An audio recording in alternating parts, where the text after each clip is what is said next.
Hello everyone, welcome back to my channel. आज हम बात करने वाले हैं सीपीसी के ऑर्डर 9 के बारे में, जो कि है अपेयरेंस एंड नॉन अपेयरेंस के बारे में। इसका रूल 1 बात करता है parties to appear on day fixed in summons.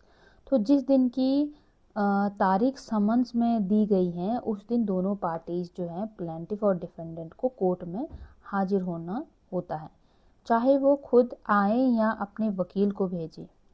Rule 2 बात करता है dismissal of suit where summons not served in consequences of plaintiff's failure to pay cost.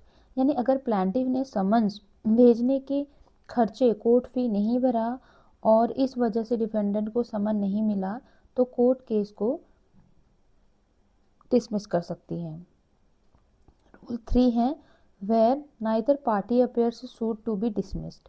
अगर हियरिंग के वक्त ना तो प्लेंटिव आया और ना ही डिफेंडेंट तो कोर्ट उस केस को खारिज यानी डिसमिस कर सकती है। रूल 4 बात करता है प्लेंटिव में ब्रिंग फ्रेश सूट और कोर्ट में रिस्टोर सूट टू फाइल।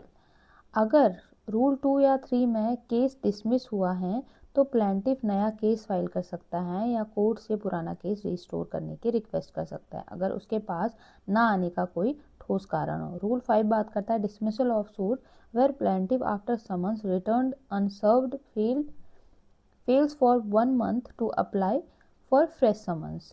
यानी अगर समन्स वापस आ गए और प्लेंटिफ ने 7 दिन के अंदर दोबारा समन भेजने की एप्लीकेशन नहीं दी तो कोर्ट केस डिसमिस कर सकती है। Rule 7 procedure when only plaintiff appears. अगर सिर्फ प्लेंटिफ आया है, अगर डिफेंडेंट को समन मिल चुका था तो कोर्ट एक्स पार्टी ऑर्डर दे देगी, यानी सिर्फ प्लेंटिफ की सुनकर फैसला ले लेगी। 2 अगर समन्स नहीं मिला था तो दूसरा समन भेजा जाएगा। 3 अगर समन्स देर से मिला तो हियरिंग की डेट आगे बढ़ा दी जाएगी।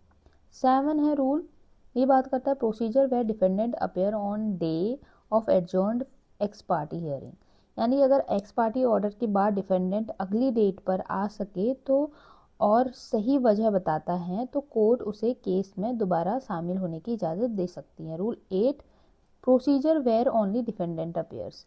अगर सिर्फ डिफेंडेंट आया और प्लेंटिफ गायब हैं तो कोर्ट केस डिसमिस कर देगी, लेकिन अगर डिफेंडेंट वहीं खड़े खड़े मान ले कि हाँ मुझे पैसे देने हैं तो कोर्ट फैसला सुना देगी।